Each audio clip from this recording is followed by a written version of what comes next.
नहमदुहु व नुसल्ली अला रसूलिहिल करीम। अस्सलामु अलैकुम वरहमतुल्लाहि वबरकातुहू। अहबाब अपना मसला पूछने के लिए कमेंट बॉक्स में नाम व इलाका लिख कर मसला पूछ सकते हैं। हमारा आज का पहला सवाल ये है, ज़ख़ीरा अंदोज़ी करना कैसा है? इस्लाम ने इस हवाले से क्या तालीमात इरशाद फरमाई? इस्लाम ने वाज़ेह तौर पर इस हवाले से तालीमात इरशाद फरमाई हैं। सुनन इब्न माजा शरीफ की रिवायत है कि अल्लाह के पाक पैगम्बर अलैहिस्सलाम ने इरशाद फरमाते हैं, अल जालिब मरज़ूकुन वल मुहताकिरु मलऊनुन, कि जो ज़ख़ीरा अंदोज़ी करता है अल्लाह की उस पर लानत है। और इसी तरह सुनन इब्न माजा की रिवायत के अलावा दूसरी रिवायत है सुननुल कुबरा लिल बहकी के हवाले से, हज़रत माकिल बिन यसार रज़ी अल्लाह अन्हु इरशाद फरमाते हैं, अल्लाह के पाक पैगम्बर अलैहिस्सलाम ने इरशाद फरमाया, लोगों को तंगी में डालने वाला यानी कस्टमर की रेंज से ऊपर और इस अंदाज से तकलीफ़ में डाल देना अगले को, यानी एहतकार कर लेना, ज़ख़ीरा अंदोज़ी कर लेने की वजह से, तो ऐसे ताजर के लिए रब तआला को हक़ है कि उसे कल क़यामत दिन आग का अज़ाब दे। ये अल्लाह के पाक पैगम्बर अलैहिस्सलाम ने वाज़ेह तौर पर इरशाद फरमाया। तो ये तो है दो हदीसों के सामने के मुताबिक मैंने आपके सामने ज़ख़ीरा अंदोज़ी का हुक्म रख दिया है। इस हवाले से मज़ीद आपके सामने मैं बात ये रखूँ, बाज़ औक़ात ऐसा होता है कि एक ही काम है, अगर सही तरीके से किया जाए तो सही होता है और अगर गलत तरीके से किया जाए तो शरीयत हुक्म लगा देती है। ये भी उसी तरह है, ज़ख़ीरा अंदोज़ी करना हराम नाजायज़ है, पर हर वक्त ऐसा नहीं है। चंद एक शराइत हैं, देखी जाएंगी, पाई जाएंगी तो वो हराम है, और अगर ना पाई जाएं तो फिर वो आम एक मामला है, एक बिज़नेस का तरीका है, बंदा कर सकता है। इसकी मैं आपके सामने मिसाल रखता हूँ। जैसे मर्द का मर्द को देखना, हम इस हवाले से देखते हैं कि शर्त अगर पाई जाती है तो मामला और है, नहीं पाई जाए तो मामला और है। मसलन अगर मर्द मर्द को देख रहा है और उसमें मर्द का सतर खुला हुआ है, या मर्द मर्द को शहवत की निगाह से देख रहा है, नाजायज़ और हराम है, नहीं देखना चाहिए। और यही काम है, अगर ये वाली शराइत नहीं है तो फिर जायज़ भी है। मसलन सतर भी ढका हुआ है और देखने वाला शहवत से भी नहीं देख रहा, तो मर्द मर्द को देख सकता है। तो पता चला एक ही काम है, शर्त पाए जाने पर हुक्म और है, शर्त ना पाए जाने पर हुक्म और है।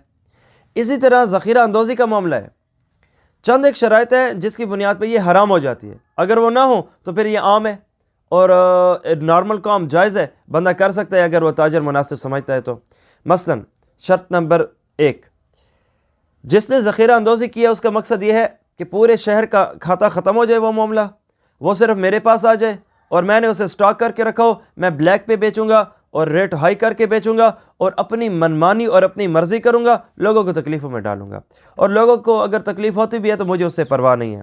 अगर इस शर्त से ज़ख़ीरा अंदोज़ी की जा रही है तो ऐन नाजायज़ और हराम है। दूसरी शर्त कि ज़ख़ीरा अंदोज़ी बहुत सारी चीज़ों की हो सकती है, उनमें कोई आम चीज़ें भी होती हैं, अगर वो अपने पास ज़ख़ीरा अंदोज़ी कर ले तो बाकियों को कोई परवाह ना हो, क्योंकि वो इंसान की काफ़ी करीबी ज़रूरत नहीं है। और कुछ मामले, कोई प्रोडक्ट, कोई चीज़ें ऐसी होती हैं कि जिसकी ज़ख़ीरा अंदोज़ी पूरी कौम को तकलीफ़ में डाल देगी। मसलन कि गंदम है, आटा है, खाने पीने की ऐसी अशिया हैं कि अगर उसकी स्टॉक मार्केट कर ली जाए, स्टॉक कर लिया जाए तो फिर तकलीफ़ हो जाए। अगर तो किसी ऐसी चीज़ का ज़ख़ीरा अंदोज़ी का मामला चलाया जा रहा है कि जो लोगों को तकलीफ़ में डाल देगा, तुमने बहुत सारी अपने पास इकट्ठी कर ली और मार्केट में बिल्कुल शॉर्ट हो गई है, तो फिर ये भी नाजायज़ और हराम है। और इन जैसी चीज़ों को इंसान मद्देनज़र रख ले। अगर ऐसे मामलात नहीं हैं तो फिर ज़ख़ीरा अंदोज़ी की जा सकती है। मसलन ये है कि कोई ऐसी चीज़ की ज़ख़ीरा अंदोज़ी की जो आम इंसानों की ज़रूरत नहीं है, अगर तुम उसकी स्टॉक करोगे तो लोगों को तकलीफ़ में डालने वाला मामला नहीं है, फिर भी लोगों को बआसानी वो बाकी जगहों से भी मिलती रहेगी। और इसी तरह आगे यह है कि इंसान की नीयत भी साफ़ हो, कहीं ऐसे ना हो कि मैं स्टॉक इसलिए कर रहा हूँ कि लोगों को तंगी में डालूँगा, रेट को हाई करूँगा। अगर ऐसा मामला है तो फिर नाजायज़ है। तो चीज़ अपनी शर्त की बुनियाद पे पाई जाती है। अगर ये वाली चीज़ें नाजायज़ ना हो तो आम तौर पे आम दिनों में स्टॉक की जा सकती है, और अगर ये वाली शराइत पाई जाएंगी कि लोगों को तंगी में डालना और रेट इतना ज़्यादा हाई कर लेना कि फ़िरौनियत मिजाज बन जाना और लोगों की तकलीफ़ का फ़ायदा उठाना, तो ये चीज़ नाजायज़ और हराम है। और अब दूसरी बात, हम इस हुक्म से रोक देते हैं, अल्लाह रब्बुल इज़्ज़त का शरीयत का हुक्म बता देते हैं कि ज़ख़ीरा अंदोज़ी है, नहीं करनी चाहिए, जो कि मैंने आपको शराइत के साथ बात बताई है। तो अब भाई हम रिस्क कैसे कमाएंगे? देखो, रिस्क कमाने के जायज़ तरीके भी होते हैं, नाजायज़ तरीके भी होते हैं। इस्लाम तुम्हें रिस्क कमाने से नहीं रोक रहा, इस्लाम नाजायज़ तरीके से रिस्क कमाने से रोक रहा है। वगरना अल्लाह रब्बुल इज़्ज़त इरशाद फरमाते हैं, तुम मुझसे डरो, मेरे अहकामात के मुताबिक चलो। रब तआला इरशाद फरमाते हैं, वमन यत्तक़िल्लाह यरज़ुक़हु मिन हैसु ला यहतसिब, اگر تم صحیح معنوں میں مجھ سے ڈرو گے نا تو میں خبر کیا کہ ہم تمہیں اس جگہ سے رزق عطا کریں گے جہاں پہ تمہارا وہم و گمان بھی نہیں ہوگا۔ تو اللہ رب العزت کا وعدہ سچا ہے۔ اے تاجر، تو صحیح معنوں میں مومن تاجر ہو جا، تو رب تعالیٰ کا حکم بھی وہی ہے۔ بس رب تو بدر والا ہے، ہمیں آج بدر والا ہونا چاہیے۔ اگر ہم بھی ان جیسا ایمان لے کر آئیں گے تو رب تعالیٰ کی مددیں واضح طور پہ ہمارے پاس ساتھ ہوں گی۔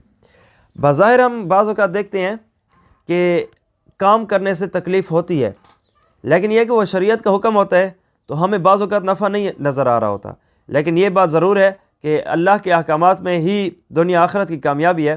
اگر ایسی ناجائز چیزوں سے انسان بچ جائے گا تو آنے والا فیوچر ٹائم، چاہے وہ دنیا میں فیوچر ٹائم ہو یا آخرت کا فیوچر ٹائم ہو، اللہ رب العزت بہتر، بلند اور اعلیٰ فرمائیں گے۔